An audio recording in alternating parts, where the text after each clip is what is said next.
problem.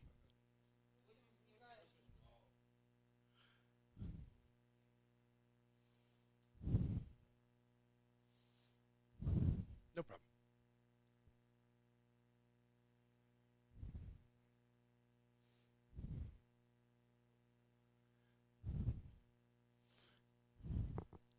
Marina, how long have they been here? They just arrived. Oh, I thought they had been here for a couple weeks or something. No, and they're here only for 1 week. Ah, okay. So it's very intense, very short. I see.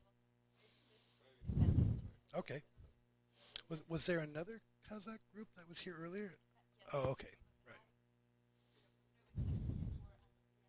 The I see.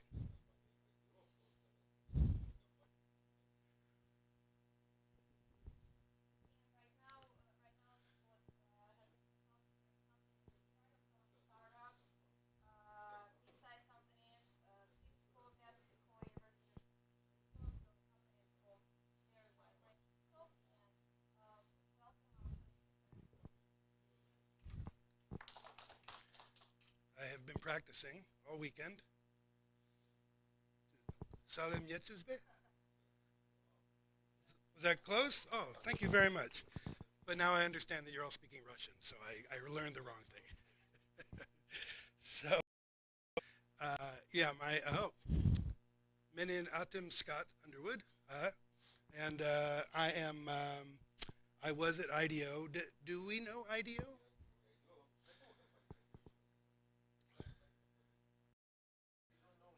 Okay. Oh, that's right. You're going to visit. I will. I will. I right here in this blank slide is when I'm going to talk about it. IDEO is a company that started in 1978, and it's just up the street. Started by a man who was at Stanford University. In that time, Silicon Valley was just forming. One of the first companies we worked with was Apple. One of the first products that we helped make was the first mouse. We didn't mouse. We managed to make a mouse that you could make $100,000 of a year for a reasonable amount of money. Over the years, IDEO became broader. So rather than just products, they started designing services. They started designing environments, processes for companies. Basically, any organizational problem, whether it's a school or a manufacturing plant or a new startup or a hospital, on and on and on, realized over the years that they were basically solving a problem of design. It's always a design problem. I'll come back to this idea. In that same period, they realized that they were thinking about design in a new way. And they called this design thinking. It's not design like, let's make a very pretty object. It's design in the broader sense. How can we solve a problem that meets people's needs, meets business needs, and so on? So, I think there's three ways in which innovation happens in the world. One is that you have a visionary, someone who's got an idea and is a very strong person who will push this forward into the world. If you don't know this man, Elon Musk, he started 4 very large and very different companies. Tesla, the electric car, PayPal, which is how we pay electronically, Solar City, which is a solar panel company that is moving into the residences, and SpaceX, which is a private space rocket company that is actually has already delivered something to the space station. So here's a guy who will make stuff happen. A lot of companies don't have a guy like that. A lot of organizations don't have this person who can, like Steve Jobs or like any number of other people. Another way that innovation happens is just luck. This is the Post-it pad. You know this. There's a man named Spencer Silver who worked at 3M, and he invented, on accident, a very odd thing. He invented an adhesive that doesn't stick very well. What they were looking for was adhesives that stuck even better, like super glue or so when he made this thing, this sticky thing that you could lift up over and over and over, nobody knew what to do with it for 5 years until Art Fry, who was another man at 3M, was singing from his hymnal, singing from the Bible in church. And he wanted something that could use as a bookmark on the page that would stay stuck there and he could always open it.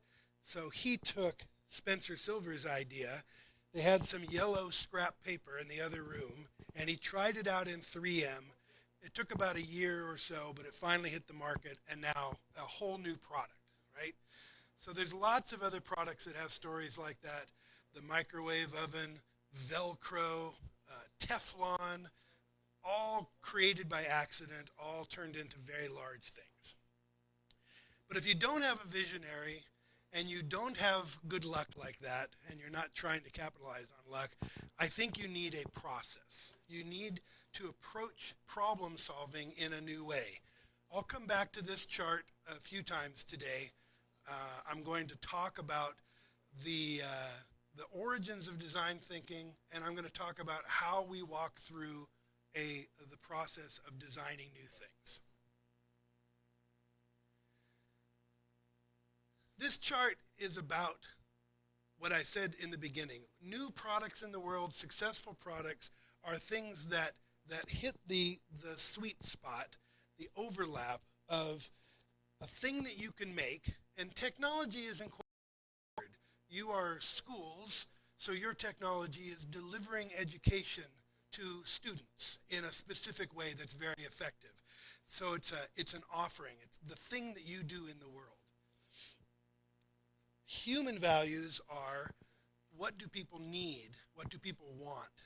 What do people enjoy? That's a need just like anything else. And business, meaning it makes business sense. It supports itself in a financial way. So that means looking at all the things that you do to make this happen in the world, all the finance and marketing that makes a business run, and the human aspects, the psychology and sociology and economic and behavioral things that people do. We also look at the overlaps between these areas.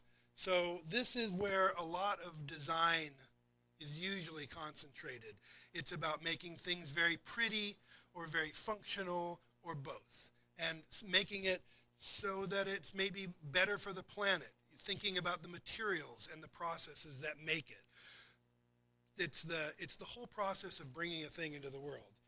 And again, where business and technology, how do we make it? How do we sustain it?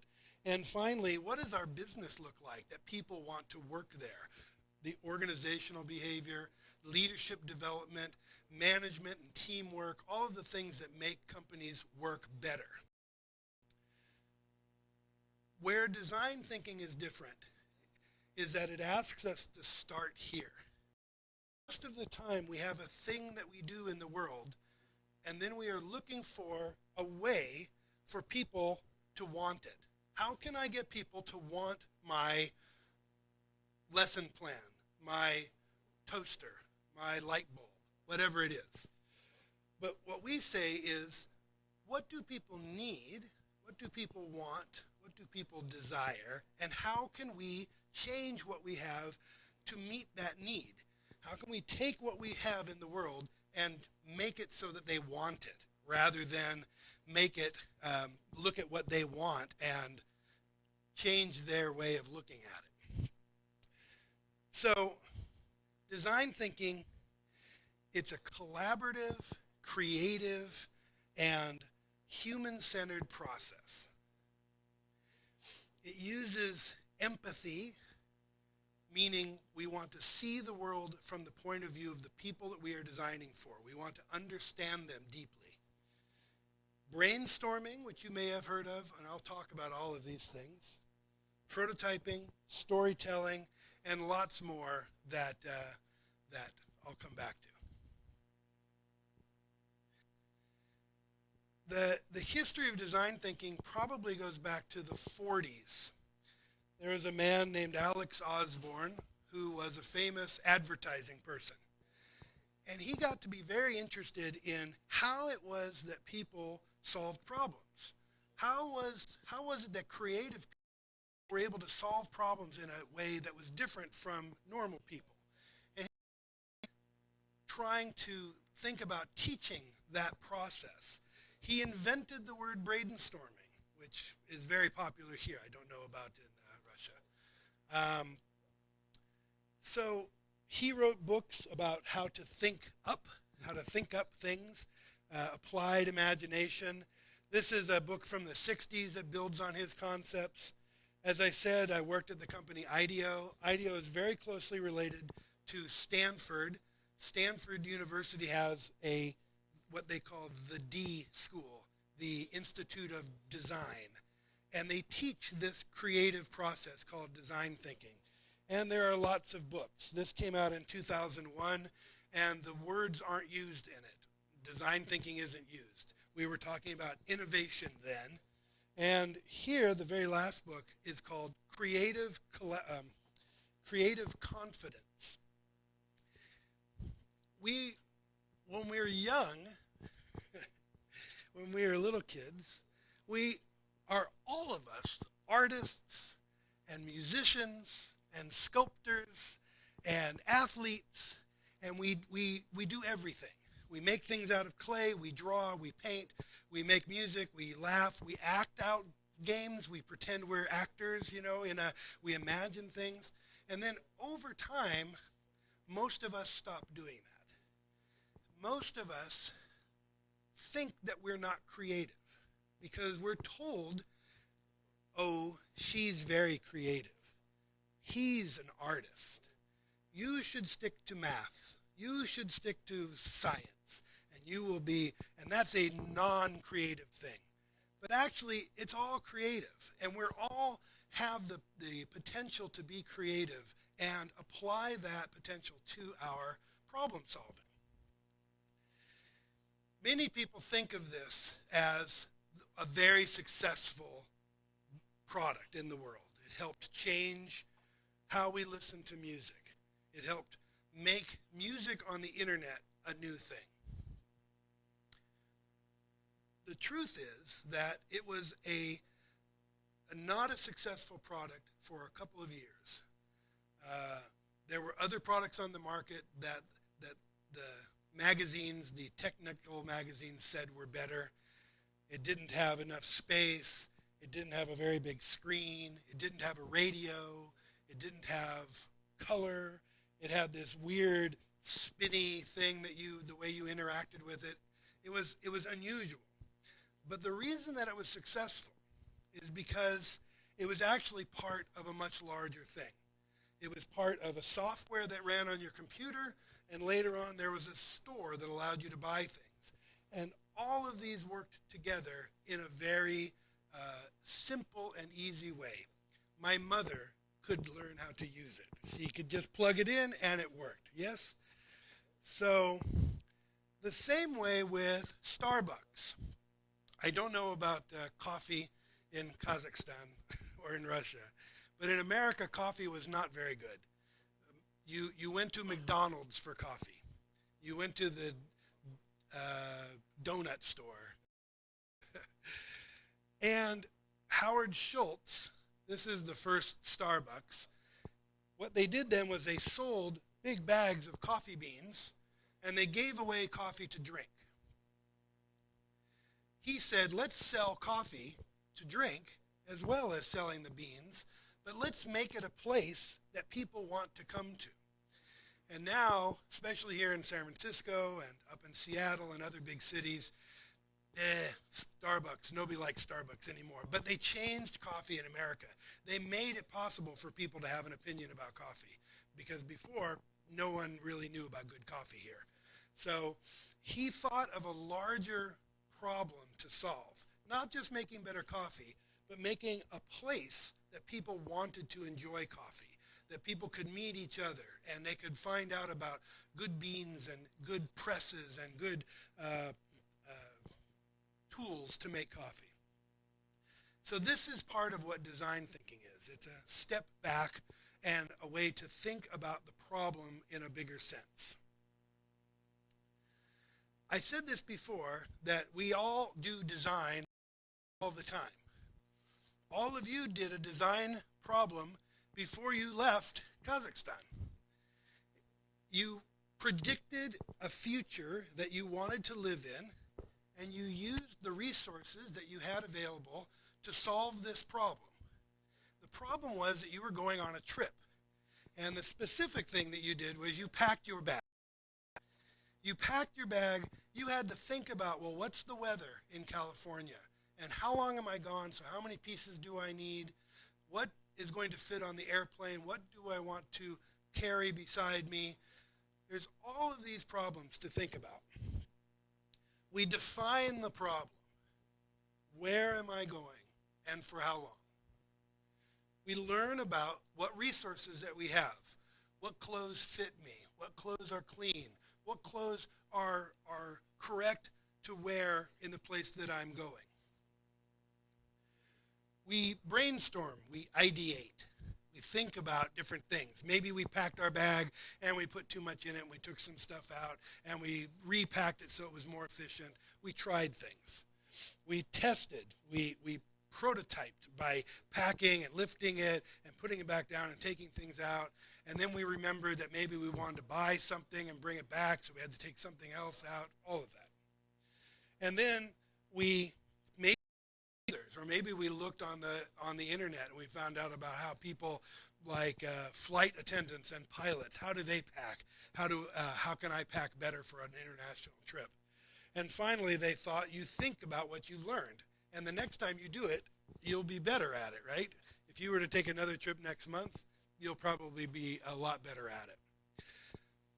So this process looks like the design thinking process. It's a linear process of looking at what our problem is, what is the opportunity, what don't I know and how do I fix that, what ideas can I get from myself and from my team, how can I prototype my ideas to make sure they're good, how can I get feedback from others, and what did I learn and how can I use it better next time. Linear process is kind of a lie because it's not this linear. It actually looks like this. We're constantly going around in a circle. We define the problem and then we decide what do we need to do next. Do we learn? Do we brainstorm? Do we prototype? Do I need to show somebody else and learn from that and go back? What did I learn? Redefine the problem. So we keep going around and maybe we go backwards and forwards in here and we go around.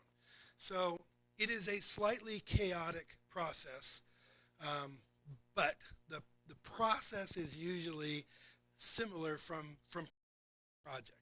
And that is the same whether you are designing a new course or if you are designing a new watch or whatever.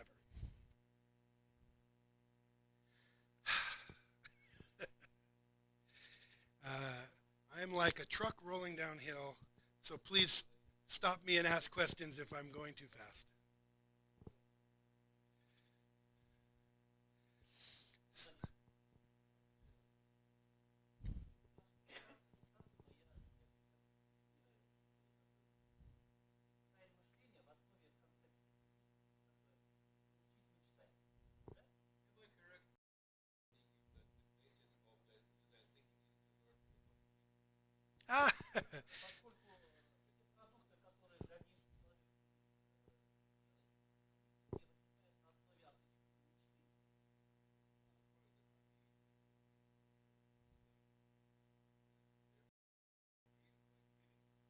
Hmm.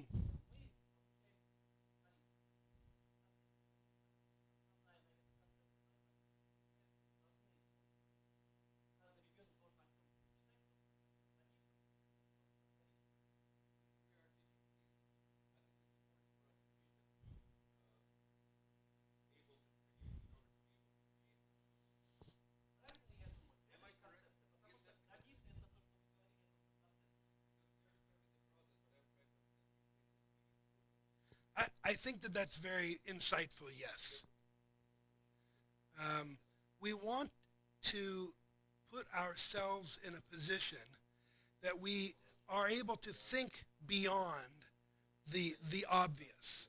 We want our imagination to go a little bit broader and to redefine the problem.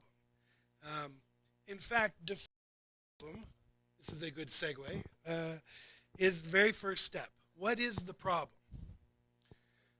So, I don't know if, but I have a joke. How many designers does it take to change a light bulb? Does it have to be a light bulb?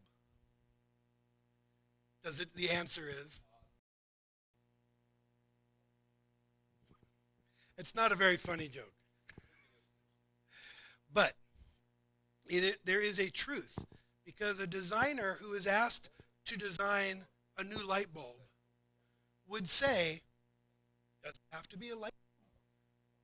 What is the problem? Is the problem really the light bulb? The problem is, it's dark.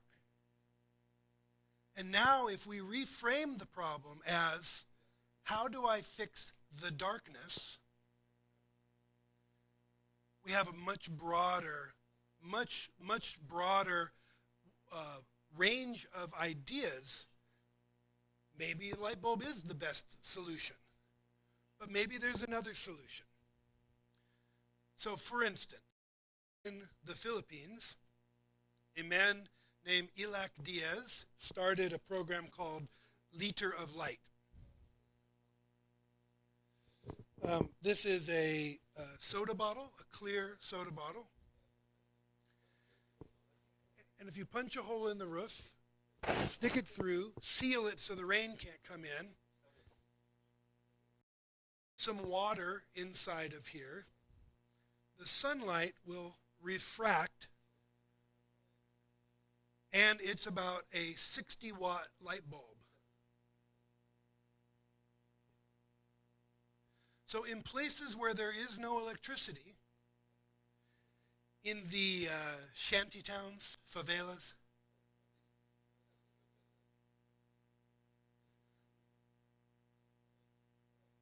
people live in tin shacks very close to one another. There's no windows, there's no during the day.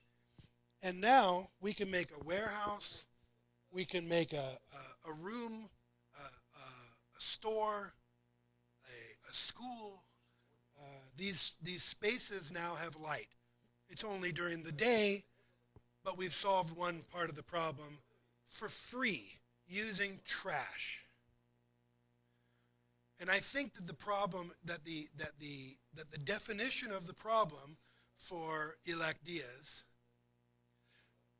was to fix darkness, rather than, because if we're thinking about a light bulb, we're thinking about lamps, and then we have to think about electricity, and we have to think about how to get light bulbs out there, and how to keep the electricity up, and who pays for it, and what happens if it breaks, and all of these things happen. So a light bulb is it's a good solution for here, maybe not such a good solution for everywhere. So, oh please.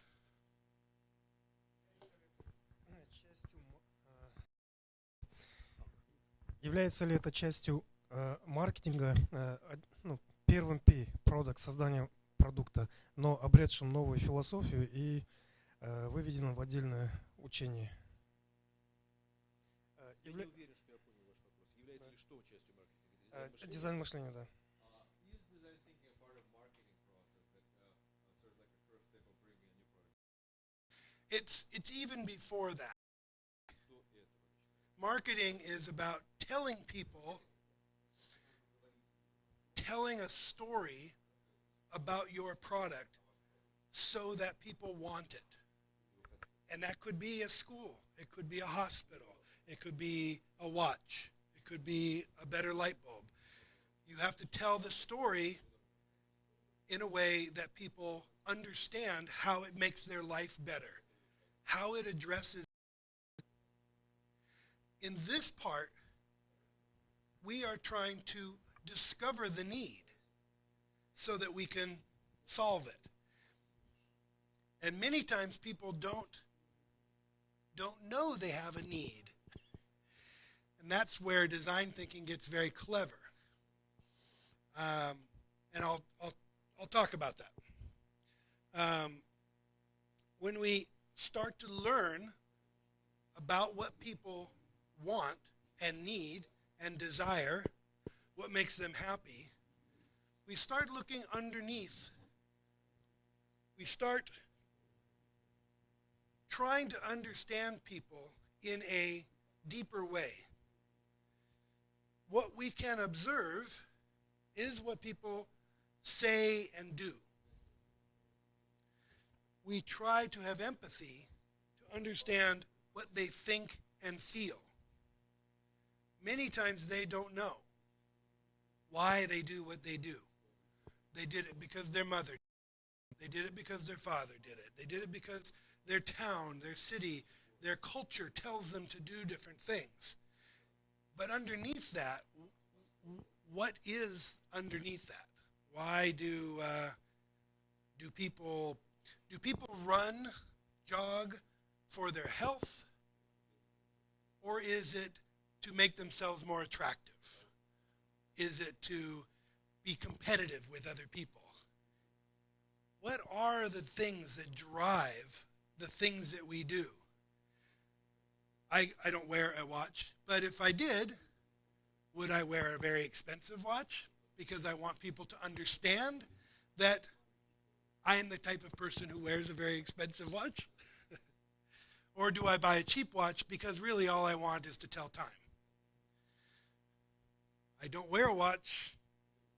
I look at my phone. Is that part of me?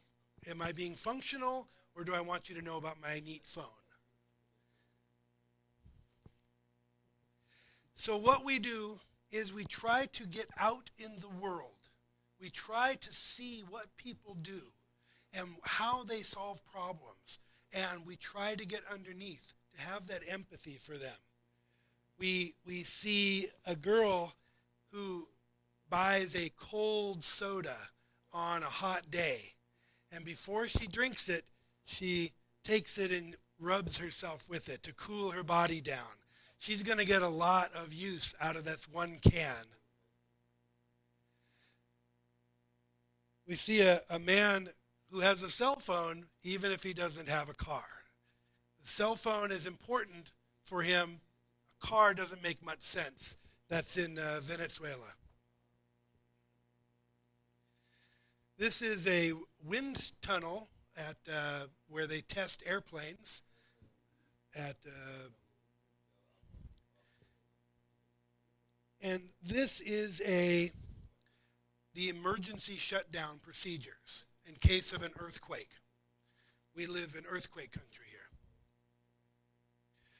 Right here is a recipe for orange zucchini bread.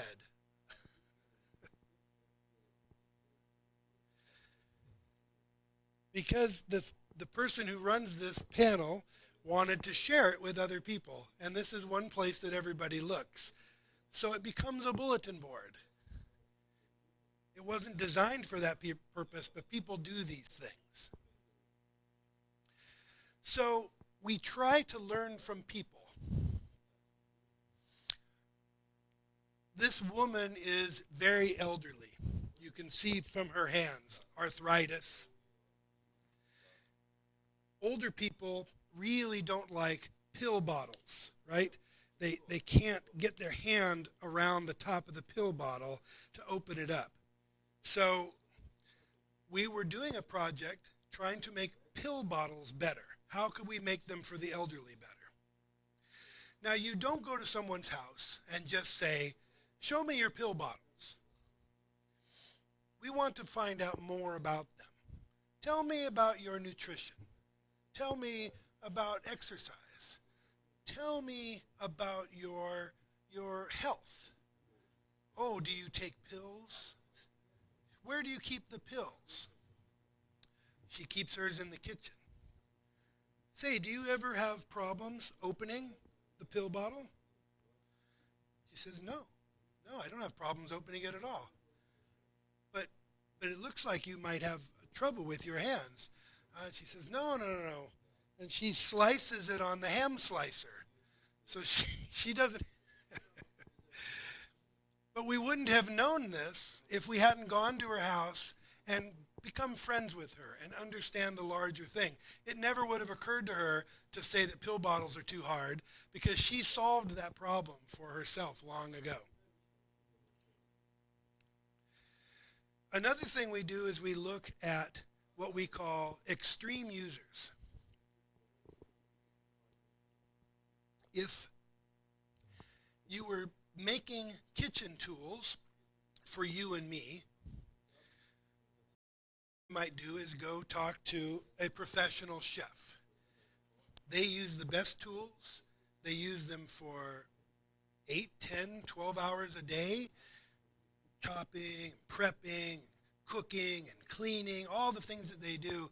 We would probably learn a lot about the good use of kitchen tools if we watched a professional, especially if we watched a professional from another country, like a Japanese sushi chef. Maybe the tools would be different and the techniques would be different. They know a lot of interesting things. On the other end of the spectrum, what would we learn from watching children cook for the first time? Everything they pick up, it's for the first time. They don't even really know how to hold a knife.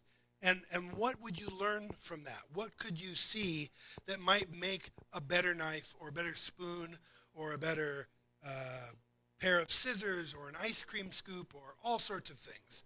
We've gotten a lot of really interesting insights from watching kids because all of us have forgotten what it's like to learn something for the first time. So when you watch somebody do that, you can see something really new, something very interesting. You might find an insight. Another thing that we do is we become the customer. We do an empathetic observation where we, in this case, my friend checked himself into the hospital as an emergency room patient. And he filmed the whole process, kept the camera there for the whole time. And this is what he shot. I don't know if you can see that very well.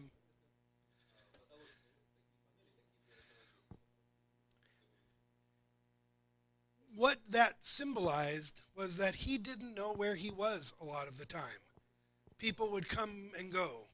Were they doctors? Were they nurses? Were they family members for someone else? No one has talked to me in 20 minutes. Is someone else having a better emergency than me? All of those things, his anxiety about not knowing what was happening to him, got in the way of him healing. So the idea was, how can we help patients understand what the process is a little bit better? That's what came out of hours of footage of this. It's not about the ceiling, it's about the feeling underneath of watching the ceiling and not knowing anything all day. Another hospital story, surgeons in the emergency room went to an auto car race where the pit crew can change tires in 4 seconds, and they can deal with any problem in a very quick amount of time, because if they can't, the race is over. So they've learned how to fix cars in a very rapid fashion. So what could these ER surgeons learn from watching a pit crew? they found that they practiced all the time. They worked to be the fastest that they could. They worked to knock seconds off of their time. They had pre-made kits for things that they knew were going to happen. You know someone's going to break a leg or break an arm. But every time one comes in, it's as if for the first time. The tape is over there and the splints are there, and give me the pain reliever and bring us over. And so if they made a kit for broken bones and they could pull everything out and everything is right there, you could deal with the person faster.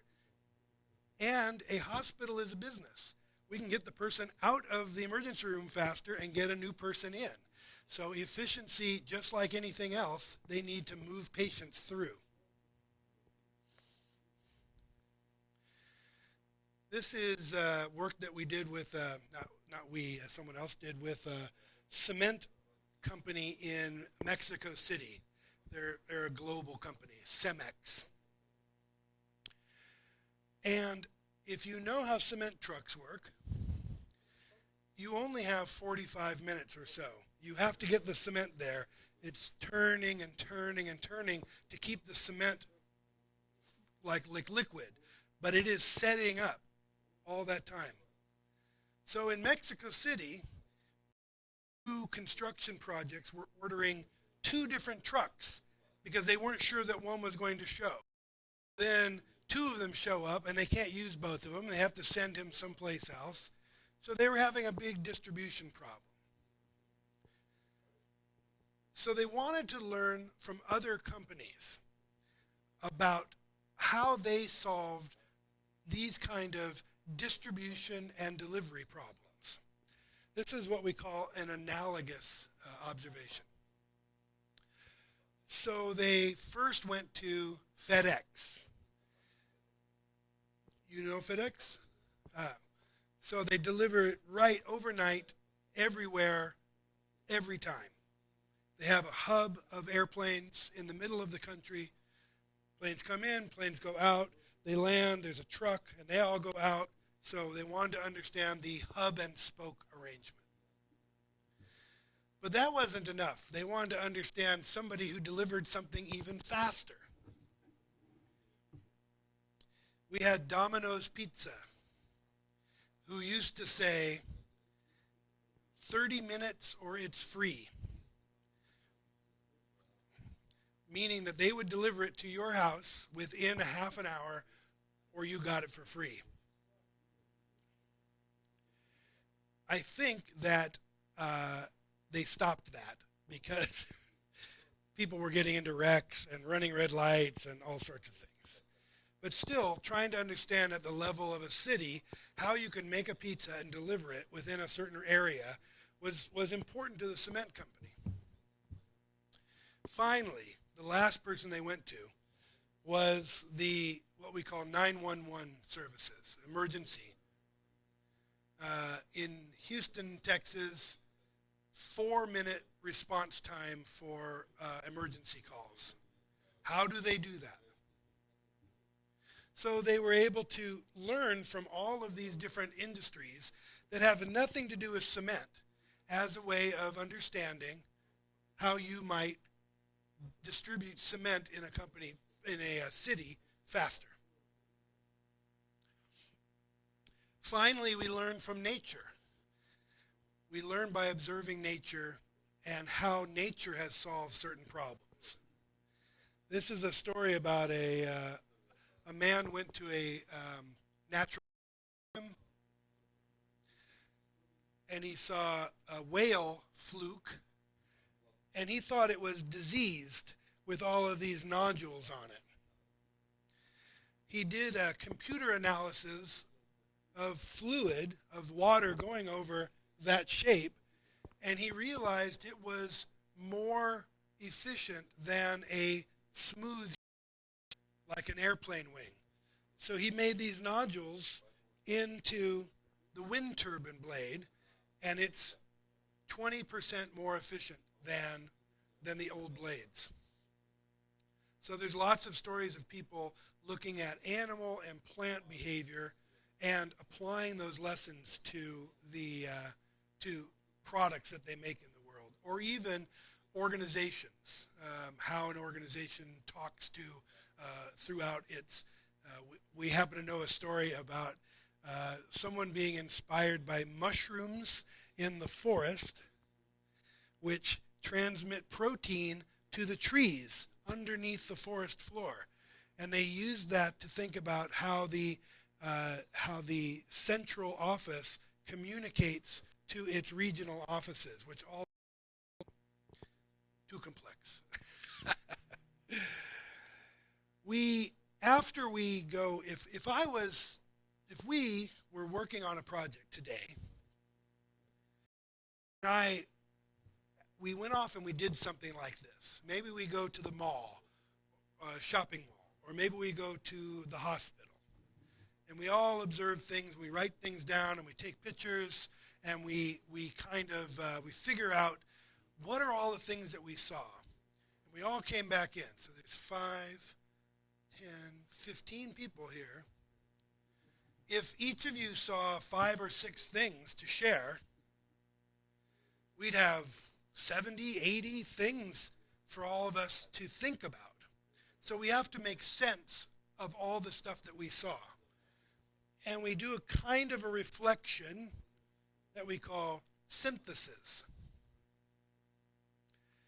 Synthesis is how we make sense of a large body of data. An easy thing to do is to write every fact that you saw on a different Post-it. And maybe we put them in categories. Experiences, food, resources, visual interaction, family communications. This was a project that we were doing with a group that had traveled from Africa and the Middle East.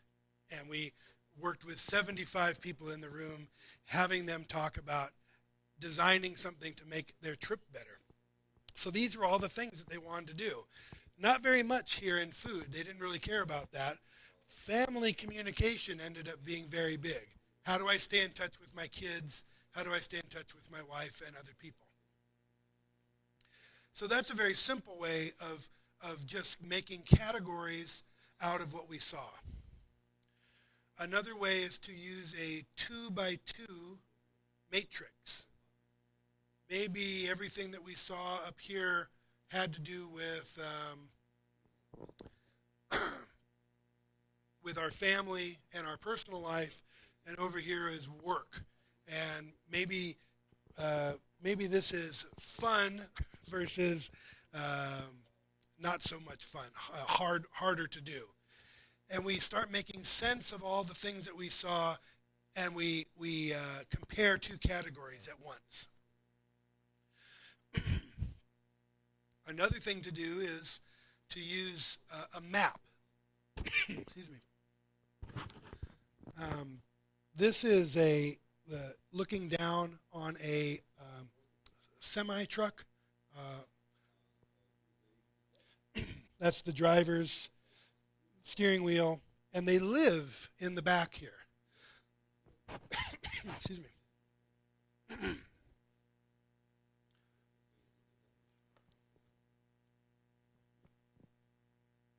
So when we observed them during a cross-country trip, we made notes. And if it had to do with the driver's left arm, it was over here, and the driver's right arm was over here. And if it's when they weren't driving, it was back here. How did they basically are driving their apartment around? So they live here, and the trucking company wanted to make life better, make a much better truck for people to live in. Part of this same project, another way of making sense of the things that we saw, was to make this kind of diagram. Far as we were concerned, the trucker did one thing. They drove. Driving meant getting to a place, loading or unloading, planning and preparing to get to the next place, and leaving. Drive, arrive, load, unload, plan, leave, drive. That's what their day is like. or their week is like. So they are either driving, they can't drive by law more than 8 hours a day, so they have to pause, and then there's the rest of their life. Thinking about a driver's life, a truck driver's life, in this big sense helps to make sense of things that we could design for, like making the environment better. What about information management? They have to know where they're going, maps and loading docks, and delight and satisfaction. Because people like to be happy. It's not just about function. How can we make their life better? Personal expression was very interesting. These trucks, big dashboard, people put pictures of their kids or maybe a place that they like to go. And they had little things on the dash that amused them, little good luck charms and things. Everybody's cab truck looked different from everybody else's. And that was important for each person. They liked to be in their place, just like we would decorate our home. So how could you make that easier for them? Finally, we start making scenarios. So we put all the things that we've noticed into a story that helps understand that whole process of being a trucker, going someplace, getting out, resting, going on to the next place. So all of these are ways to make sense of the things that we see in the world. This one was particularly important. In 15 years ago or more, we worked on the new high-speed train that went from New York to Boston. They are 4 or 5 hours apart by car. They're 1 hour apart by plane, but you have to get to the airport first, and you have to wait. And getting from New York to the airport, waiting for the plane, flying for an hour, getting from the airport into Boston, that's 5 hours or 6 hours right there. You're not driving the whole time. So this new train was going to be able to go from Boston to New York in 3 hours in great comfort. So they wanted us to design the first class carriage, the dining car, even the bathroom nicer. But we stepped back and we looked at the bigger picture.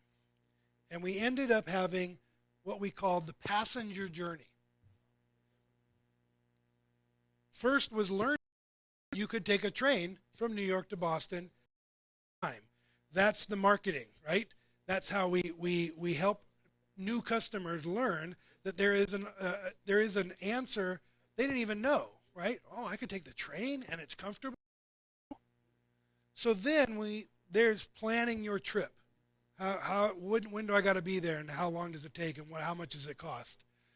There's starting the trip, entering the station, getting the tickets, waiting for the train, boarding the train, being on the train, arriving at the destination station, and continuing our trip wherever we're going. That's the entire passenger journey. Being on the train is number 8. If no one designed these first parts, no one would ever be on the train.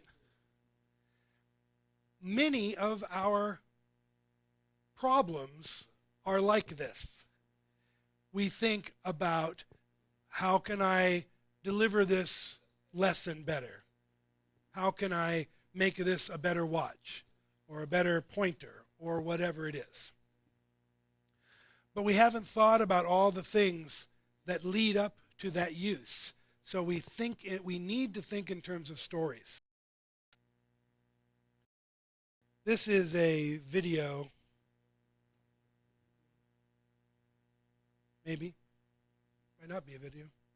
We won't watch it. That can be many days long. It is not a quick thing. It can be the most important part of the process because it's where we find that insight. Ideation, once we have discovered some needs, now we can brainstorm. There's not much to say about brainstorming. I would much rather have a whole day with you and show you how to brainstorm. There are rules to brainstorming. And for the sake of time, I won't go into them. Prototyping. Once we have an idea, we want to test our idea. Today. Not in 6 months. Not in 3 months, right? How fast can we decide whether or not we have a good idea?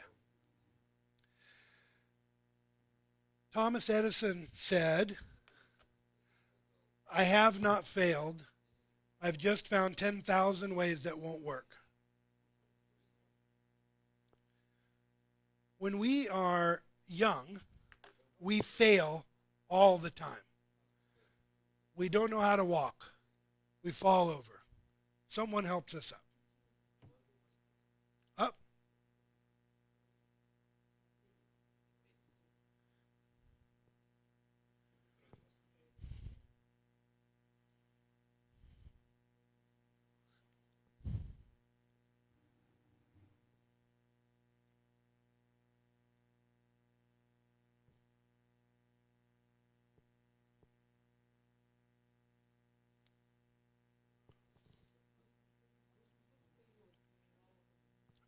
10 minutes, 5 minutes?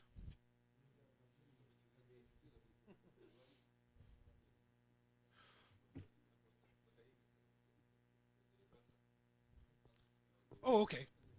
Okay, great. Sorry, just let me find out what time it is. Oh, yeah. Okay. So, we don't like failing. We learn not to fail. We learn that we'd rather not fall over, and so we avoid falling over. But all through our early life, that's how we learn. We learn through failure, and then we try to avoid it. He didn't fail when he was trying to make new light bulbs. Everything that didn't work is new knowledge to him. So prototyping is a process of trying to fail. I'm going to skip this. This is the first Apple mouse. It turned into that later. But they made it in the room and moved it around.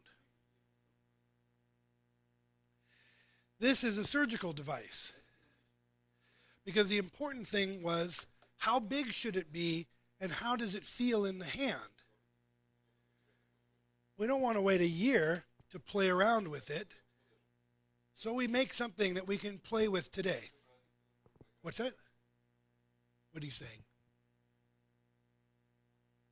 Yeah. I'm wrapping up. This is a PDA, like a smartphone, used by a nurse who who had an idea. But the idea wasn't about the smartphone. The idea was, how am I as a nurse going to use this with a patient? So they acted out. These are prototypes made for Google Glass. And it was all about how we can make gestures. They didn't know how they would control a computer. So they thought, next picture, first picture. Previous email, next email. They wanted to try this out, moving your hands. So they did all this stuff. And what they learned was, it's ridiculous. Nobody's going to wear a computer and walk around making gestures like this. So what they learned was they had to do something else. So it was a failure. I'm going to skip ahead here. The last thing that we do is we tell stories. This is marketing in a way. If I've spent 6 months on something, or I might not be able to convey all the things I've done in 2 minutes by talking to you. We need to be able to tell our story in a way that other people understand it deeply. So learning how to tell good stories is a wonderful skill. It's not about manipulating people. It's about getting them to have an emotion, this new thing that you've brought into the world.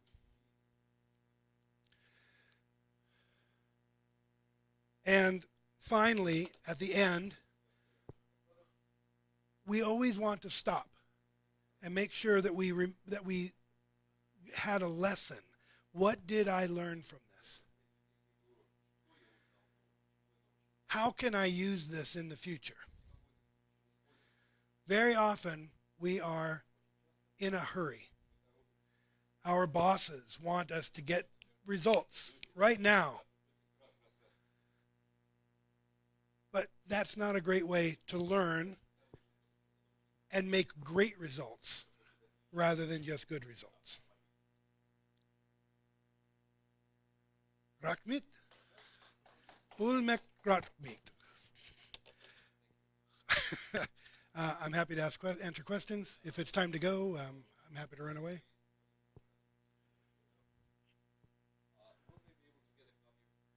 Sure, I can do that. I have a PDF I will hand them.